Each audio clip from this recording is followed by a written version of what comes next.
two pulses are generated by snapping the string from both ends.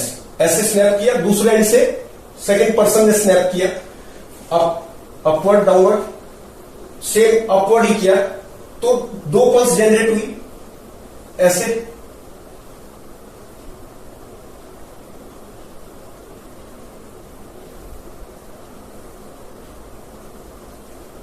Amplitude, same amplitude की दो pulse generate की,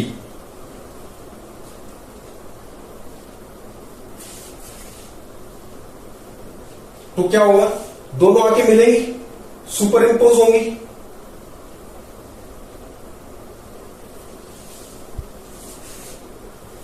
amplitude कितना हो जाएगा, 2a,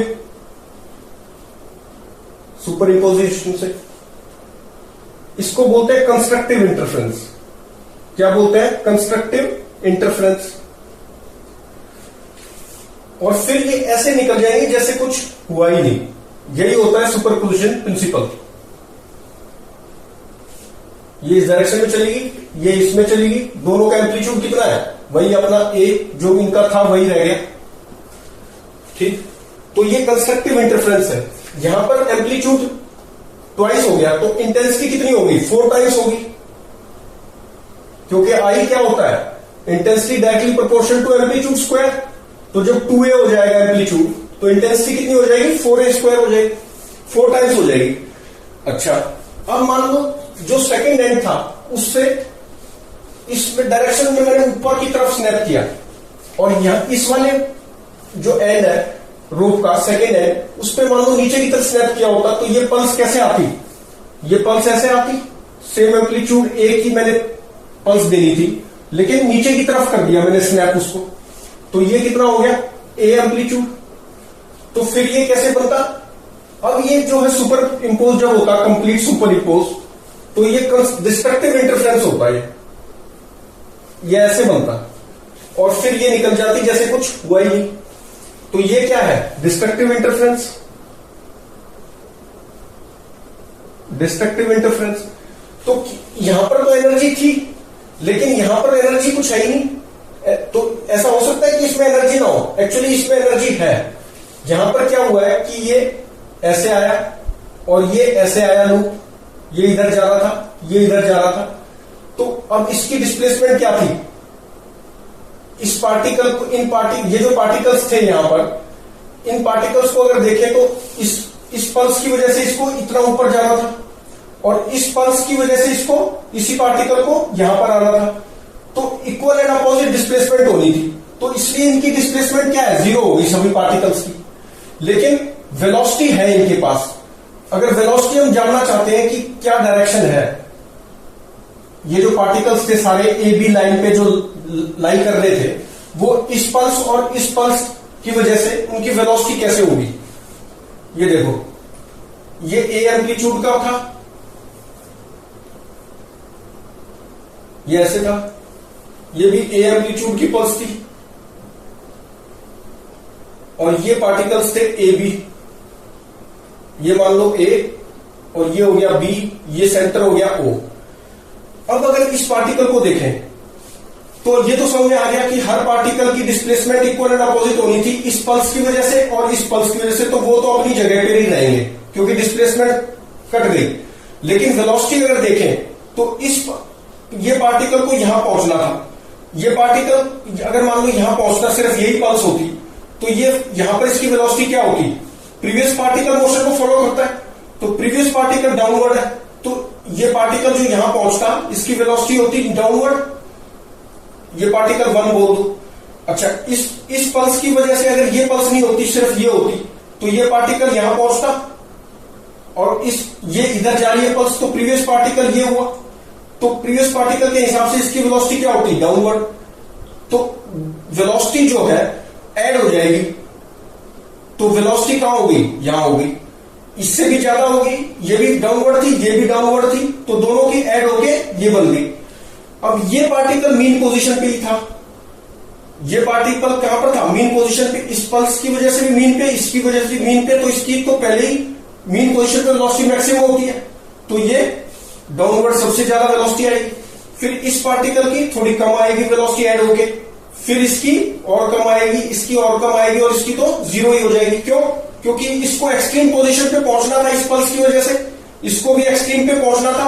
एक्सट्रीम पे वेलोसिटी क्या होती है? जीरो, तो इसलिए इसकी ऐड होके भी जीरो ही रहती। इस पार्टिकल को देखें, ये वाला पार्टिकल, तो ये वाले पार्टिकल की डिस्प्लेसमेंट इस पल्स की वजह से इधर होनी थी, इस पल्स की वजह से इधर होनी थी। इक्वल एंड अपोजिट है क्योंकि एम्पलीट्यूड दोनों पल्स का सेम है, इसलिए कैंसिल हो गई। तो पार्टिकल अपनी जगह पर ही रहा। लेकिन अगर सिर्फ ये पल्स होती तो ये पार्टिकल यहां जाता और इसकी वेलोसिटी किस डायरेक्शन में होती? प्रीवियस पार्टिकल ऊपर की तरफ है तो इसकी वेलोसिटी ऊपर की तरफ होती। इसकी पार्टिकल की भी वेलोसिटी कहां होती? प्रीवियस पार्टिकल को फॉलो करेगा। प्रीवियस पार्टिकल क्या था? पीछे की तरफ, अपवर्ड है मतलब, तो इसकी भी वेलोसिटी क्या होती? अपवर्ड। इसकी भी वेलोसिटी क्या होती? अपवर्ड। इस पार्टिकल की वेलोसिटी भी अपवर्ड होती। तो ये ऐड होके क्या हो जाती? अपवर्ड ही बनती। तो अब ये मेन पोजीशन पे था, तो सबसे ज्यादा वेलोसिटी किसकी होनी थी? इसकी, तो ये होती। फिर इस वाले पार्टिकल की कम होती, लेकिन ऐड होके कहां होती? यहां होती। इसकी भी यहां होती, इसकी भी यहां होती, कम होती। ये फिर से कम होती और ये जीरो ही हो जाती। तो ये सभी पार्टिकल्स जो लाई कर रहे थे उनकी वेलोसिटी जो है ऐड हो रही है, क्योंकि सेम डायरेक्शन में। वेलोसिटी कैंसिल नहीं हो रही, डिस्प्लेसमेंट कैंसिल हो रही है, क्योंकि ये वाली पल्स इधर डिस्प्लेस करा रही है, ये वाली इधर करा रही है, इक्वल एंड अपोजिट है तो कैंसिल हो रही है। लेकिन वेलोसिटी जो है सभी पार्टिकल्स की, यहां से यहां तक जो पार्टिकल्स थी उनकी डाउनवर्ड ऐड हो रही है। इसकी वजह से भी डाउनवर्ड थी, इस पल्स की वजह से भी डाउनवर्ड थी। फिर जो पार्टिकल्स इसके बीच में थे, इस पल्स की वजह से भी उसकी वेलोसिटी अपवर्ड थी और इस पल्स की वजह से भी उसकी वेलोसिटी अपवर्ड थी। तो वेलोसिटी ऐड हो रही है, तो वेलोसिटी ऐड हो रही है तो काइनेटिक एनर्जी बढ़ गई इनकी, तो जीरो नहीं हुई वो। तो काइनेटिक एनर्जी, इसमें एनर्जी लॉस नहीं होती कि भाई जीरो हो गई। एनर्जी है यहां पार्टिकल्स की, किस तरफ है? इतने पोर्शन की तो नीचे है, इतने पोर्शन की अपवर्ड है। अच्छा, अब इस पे क्वेश्चन भी पूछ लेते हैं कई बार कि भाई सुपर इम्पोज करके दिखा दो मैथमेटिकली।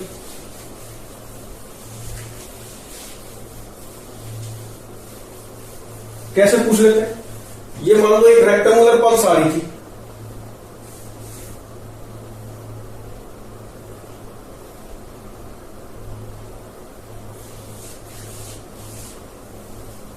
यहां से मान लो एक ट्राइंगुलर पल्स आ रही थी, isosceles triangle, this side equal to this side. ये हाइट है 2 सेंटीमीटर, ये भी हाइट है 2 सेंटीमीटर ले लो, दिस हाइट। ये 4 सेंटीमीटर ले लो। इनका जो मिड पॉइंट है ये इसका और इस पॉइंट का, ये इससे 2 सेंटीमीटर है और इससे भी 2 सेंटीमीटर, तभी तो मिड पॉइंट है। इसकी वेलोसिटी थी इधर 2 सेंटीमीटर पर सेकेंड, इसकी वेलोसिटी थी इधर 2 सेंटीमीटर पर सेकेंड। क्वेश्चन है फाइंड शेप ऑफ पल्स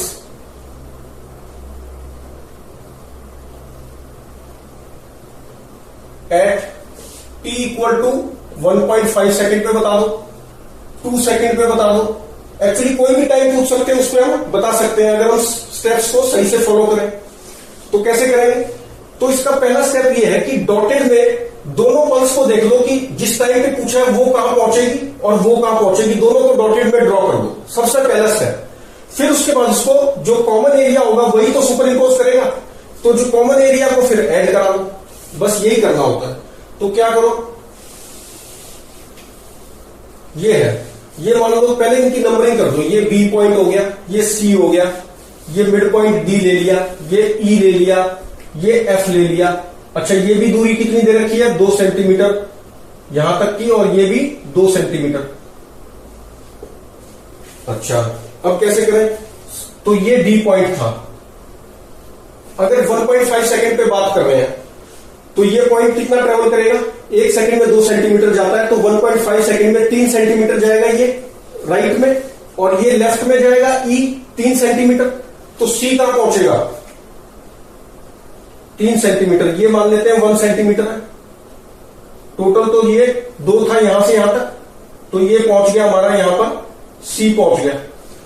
अच्छा, अब सी से बी कितनी दूर है, ये भी 3 सेंटीमीटर जाएगा आगे, और 4 सेंटीमीटर है दोनों के बीच की दूरी, तो ये 2 सेंटीमीटर था, ये कितना था 2 सेंटीमीटर, एक ये हो गया 3, 1 सेंटीमीटर और, मतलब यहां पर ये पॉइंट यहां पर आ गया बी, तो ये जो बी पॉइंट है ये कितनी चला होगा, 3 सेंटीमीटर दूर आ गया ये। अच्छा, ये कितना हो गया 1 सेंटीमीटर। ठीक, तो ये तो हमारा रेक्टेंगल पूरा हो गया, 2 सेंटीमीटर हाइट है इसकी, तो ये रेक्टेंगुलर तो ऐसे आ गया, 1 2 3 और 1 4 सेंटीमीटर लेंथ थी ना इसकी, तो ये आ गया रेक्टेंगल। अब ट्रायंगल कहां पहुंचा होगा, ट्रायंगुलर पल्स ई जो है ये कितना हुआ, पूरा 2 सेंटीमीटर था, ये मैंने हाफ ले रखा है 1, ये 1, तो ये 3 सेंटीमीटर गया, तो 2 तो ये हो गया, और 1 सेंटीमीटर का हो जाएगा यहां पर, ये इसका मिड पॉइंट ले लो, इसका मिड पॉइंट कहां आएगा, यहां आएगा, तो यहां पर आ गया हमारा ई। अच्छा, ये 3 सेंटीमीटर हो गया, सॉरी ये 3 सेंटीमीटर आना है ना इसको इधर, तो 2 तो ये और 1 सेंटीमीटर ये हो गया, दिस इज 1 सेंटीमीटर, ई हो गया। अब एफ कितने, एफ भी 3 सेंटीमीटर इधर आ गया, और ई और एफ के बीच में 4 सेंटीमीटर की दूरी रहेगी, तो एक तो ये 2 और एफ का आएगा, अच्छा ये ई हमारा 3 सेंटीमीटर दूर आ गया ना, ठीक है, और ये एफ कहां पहुंचेगा, एफ भी 3 सेंटीमीटर दूर, ई से कितना होगा, ई से 4 सेंटीमीटर दूर एफ कर दो ना, तो ये 1 और ये हो गया 2, ये 2 सेंटीमीटर था ना, और ये इससे 1 आया है, तो ये हो गया पूरा 2 सेंटीमीटर, 2 और 1 3 और 1 सेंटीमीटर और, तो मतलब ये 1 सेंटीमीटर ये वाला, ये कितना ट्रेवल कर गया 3 सेंटीमीटर, एफ पॉइंट था ना ये, तो ये 3 सेंटीमीटर आ गया इधर, तो ये एफ बन गया, दिस इज पॉइंट एफ, और ये इससे कितनी दूर है 1 सेंटीमीटर। ठीक, अब ट्रायंगल पूरा हो गया, अब ये कितना हुआ 1 और ये भी कितना हुआ 1 सेंटीमीटर, 1 1 2 3 और ये 4, तो ये यहां पर आ गया, आइसोसेलेस ट्रायंगल है, ये बन गया, तो ट्रायंगल बन गया। C is midpoint of E F, E F का मिड पॉइंट है सी, ये भी 1 सेंटीमीटर, ये भी 1 सेंटीमीटर। अच्छा, अब इसको सुपर इंपोज करा दो, सुपर इंपोज एरिया कौन सा है, जो कॉमन है, जो दोनों पल्स में आया हुआ है, तो अब ये वाला रीजन तो इस रेक्टेंगल में नहीं आया हुआ, ये वाला रीजन जो रेक्टेंगल का था वो ट्रायंगल में नहीं आया हुआ, तो कॉमन सुपरपोजिशन एरिया कौन सा होगा, इतना पोर्शन हुआ ये वाला, तो ये सुपरपोजिशन एरिया को हमें टच करना है बस।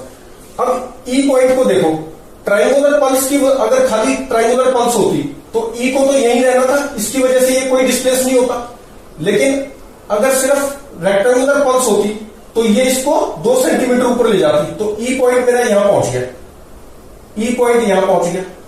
अब ये वाले पॉइंट को देखो, सी पॉइंट को देखो, सी पॉइंट सिर्फ ट्रायंगुलर पल्स होती तो 2 सेंटीमीटर ऊपर ले जाता, ये कितना है 2 सेंटीमीटर,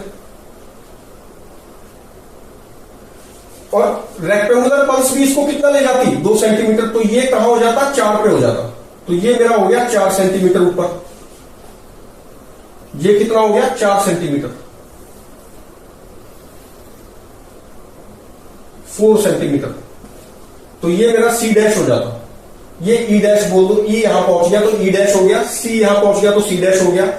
ये वाले पॉइंट्स को देखें, अगर हम इसको डी पॉइंट को देखें तो ट्रायंगल की वजह से ये 1 सेंटीमीटर ऊपर जाता, रेक्टेंगल की वजह से 2 सेंटीमीटर जाता, तो टोटल कितना जाता 3 सेंटीमीटर, तो 2 तो ये है, एक और जोड़ दो तो यहां पहुंच जाता, ये वाले भी ऐसे ऊपर जाते, ये वाले भी जाते, तो ये ऐसे बन जाता।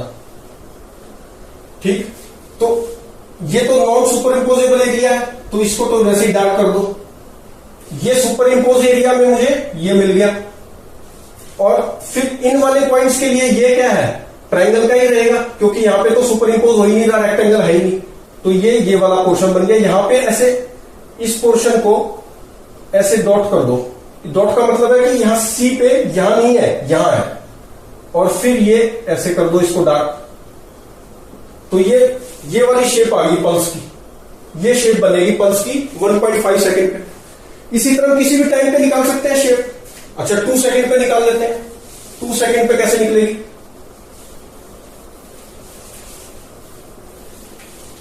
टू सेकंड पे देखो,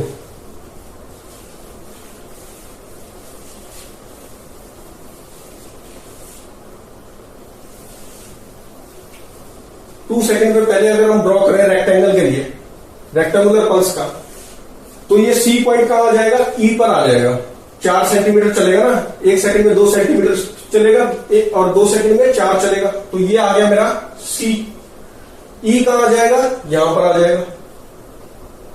तो अगर ये सी यहां आ गया तो बी का होगा यहां पर, बी भी होगा मेरा, और ये एफ का होगा यहां पर होगा। एफ कहां पहुंच जाएगा? यहां पर। तो ये तो मेरा रेक्टेंगल आ गया। और ट्रायंगुलर वेव कैसे आ जाएगी? ऐसे। अब सुपर इम्पोज एरिया कौन सा है? ये पूरे का पूरा, क्योंकि सारे का सारा कॉमन है। अब सिर्फ ट्रायंगल की वजह से इस पॉइंट को देखें तो कोई भी डिस्प्लेसमेंट नहीं है, लेकिन रेक्टेंगुलर पल्स की वजह से ये 2 सेंटीमीटर ऊपर जाएगा, तो ये बी और ई पॉइंट यहां पहुंच गए, तो बी डैश और ई डैश बोल सकते हैं इसको, यहां आ गए। अच्छा डी पॉइंट को देखो तो ट्रायंगुलर पल्स की वजह से ये 2 सेंटीमीटर ऊपर जाता, रेक्टेंगुलर पल्स की वजह से भी 2 सेंटीमीटर ही जाता, ये 2 सेंटीमीटर है, तो ये टोटल कितना हो जाता? 4 सेंटीमीटर हो जाता, यहां पहुंच जाता ये वाला पॉइंट, तो डी डैश यहां आ जाता। ये वाले पॉइंट भी इसकी वजह से, मान लो इनके बीच का लूं तो ट्रायंगुलर पल्स की वजह से 1 सेंटीमीटर, रेक्टेंगुलर पल्स की वजह से 2, तो ये 3 पे जाता, तो ये कैसे आ जाता? ऐसे आ जाता।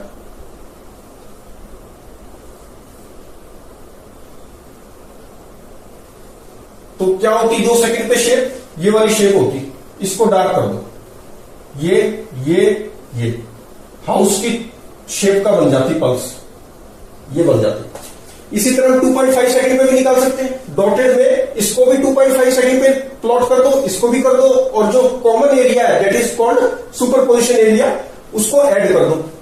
बाकी का पोर्शन जो सुपरपोजिशन एरिया नहीं है, कॉमन नहीं है, वो क्या रहेगा? सेम रहेगा।